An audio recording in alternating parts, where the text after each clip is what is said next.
বন্ধুরা, আমি আজকে আপনাদের চিকেন কষা করে দেখাচ্ছি। আলু দিয়ে চিকেন কষা করে দেখাচ্ছি। এখানে চিকেনের পিসগুলো কেটে ধুয়ে রেখে দিয়েছি।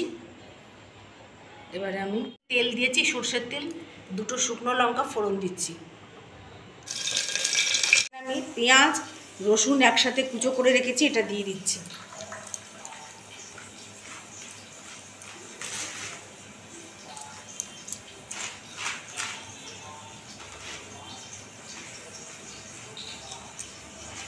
গরম রে ভাই, একটু কাঁচা তেল দিয়ে দিচ্ছি।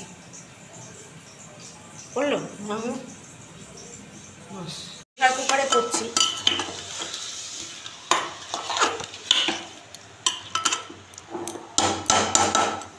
এটা এখন কষাবো, আটকে দিচ্ছি।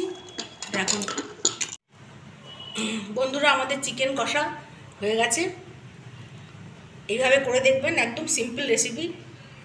এভাবে করে দেখবেন, কেমন হয়েছে জানাবেন। সাবস্ক্রাইব করবেন, লাইক করবেন, সাবস্ক্রাইব করবেন, কমেন্ট করবেন। কমেন্ট করবেন।